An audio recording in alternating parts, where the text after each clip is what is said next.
Monday, December the 5th, 2016, and this is your Barbados Today afternoon update. I'm Emmanuel Joseph. Thanks for joining us. We begin with news that the rate of children who die from cancer every year in Barbados has been kept down. Honorary Secretary of the Barbados Cancer Society, Dr. Dorothy Cook Johnson, says no fewer than 7 children die annually from the disease. I know we seldom have more than 7 who die on a yearly basis, and that is because the treatment, I think, is getting better and better. Barbados has excellent doctors and nurses and facilities, and they really do their best. They love the children and they do everything, along with the intensive care section. And we have also now an interaction with Canada, with Sick Kids Hospital, and they can go up there, and I believe drugs are provided to us as well. So everything is happening to try to reduce the mortality rate from childhood cancer, and to detect it very, very early, and to give it the very, very best of the treatment that is available overseas at the best and biggest cities. Dr. Cook Johnson was speaking yesterday on the sidelines of the Society's annual Christmas party for children with cancer or whose parents have died from the illness. This is an event by the Barbados Cancer Society that we hold every single year. It's called the Children's Christmas Party. It's held at the beginning of December, and we have about 120-130 people come. Most of those are children who have had cancer during the year, and in actual fact, on to age 15. So they know each other. They're all one big happy family, and they can bring along a sibling and their mum or dad. So there's always a big group that know each other, and they have a wonderful time, and they really look forward to it. And people assist us. They donate things towards us. We get lovely gifts, lots of gifts. Sometimes they have a gift even to take home as well as here.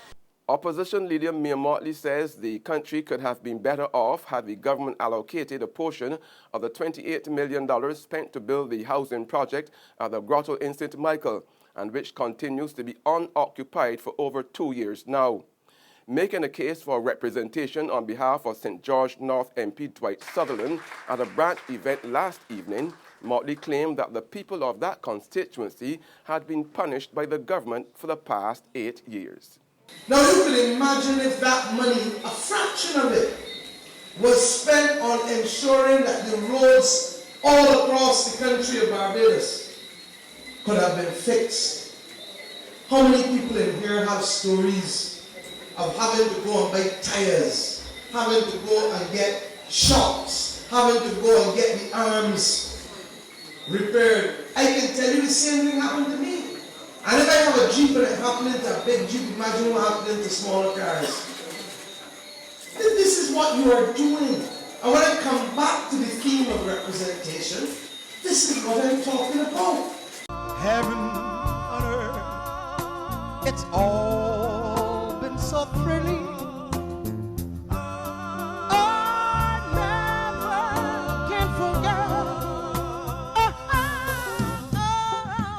Tributes continue to come in following the death last evening of top local singer Clarence Thompson.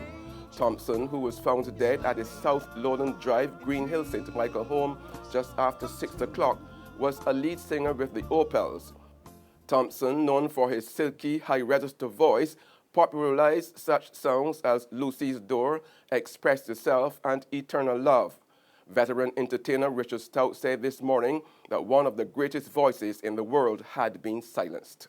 I think Barbados has lost a very excellent singer in Clarence Thompson. I think he probably one of the better voices I've ever heard, not only in the Caribbean but worldwide. Had he been given the opportunity to go to another level, he would have, and it's just a very sad loss to have lost him at this time. And when I got this news, I was in a family reunion with my family in St. Philip, and I got the news that Kenrick Brafitt, who is a founder member of the Opals, he passed yesterday as well. So those are two tragedies that has left us, in some kind of a disarray in terms of our musical landscape.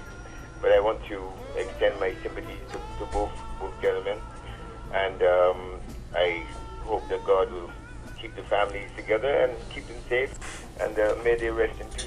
Well-known entertainment broadcaster Anthony Admiral Nelson also said Barbados had lost a great voice. Nelson's comments came while emceeing the show Barbados is Music at Kensington Oval last night, an event that reunited bands Crossfire, Coalition, and Square One.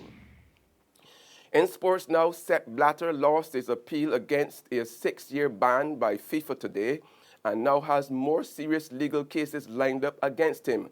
Blatter said in a statement it was difficult to accept the Court of Arbitration for Sports verdict, but that the way the case progressed, no other verdict could have been expected. The former FIFA president, who was banned for approving a $2 million payment to Michael Platini in 2011, said he will accept the decision. He could have pursued a further appeal at Switzerland's Supreme Court. There's regional and international news after this short break. This Christmas will be the best Belgian Christmas for we. Maisie, it is all because Republic Bank just like Santa Claus. Maisie, fix up the kitchen and a new TV we get in. A special time to commemorate. Republic will help you celebrate. Get ready to celebrate 50 years of independence right through to the best Bajan Christmas ever with a Make It Happen loan of up to $50,000 from Republic Bank. Give your home a good old Bajan spooser, buy some new furniture and appliances, or take an after-holiday trip to visit loved ones over and away. You could also be one of our lucky winners to share in fabulous prizes. Just visit any branch to apply. Go to republicbarbados.com or call us at 227-2700. We're also available via Skype and FaceTime. Special conditions apply. In Bajan style, it will be great with Republic Bank. Republic Bank, we're the one for you. We're back with news from the region now. 2 names have already emerged as potential leaders of the opposition Jamaica People's National Party following yesterday's emotional announcement by President Portia Simpson Miller of her intention to step down. Businessman Peter Bunting and political economist Dr. Peter Phillips have confirmed that they will seek the top post in the 78-year-old institution.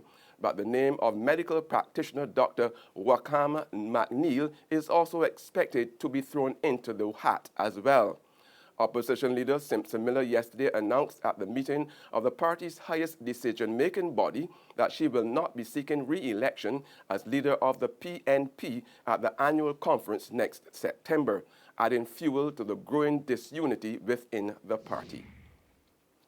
And on the international scene, outgoing Italian Prime Minister Matteo Renzi has met with the country's president following a heavy defeat in a constitutional referendum on Sunday. Renzi, who resigned after the vote, and President Sergio Mattarella will be anxious to ease fears of instability and a deeper crisis for Italy's troubled banking sector. President Mattarella must either appoint a new PM or trigger elections. Italian Prime Minister Matteo Renzi has announced his resignation after voters overwhelmingly rejected a constitutional referendum that he was backing. The referendum would have drastically shifted the balance of power from the parliament to the executive branch, but was widely seen as a vote on Renzi's centrist policies compared to the populist trend moving across Europe. That's news and sports, but for the very latest, visit our website at www.barbadostoday.bb.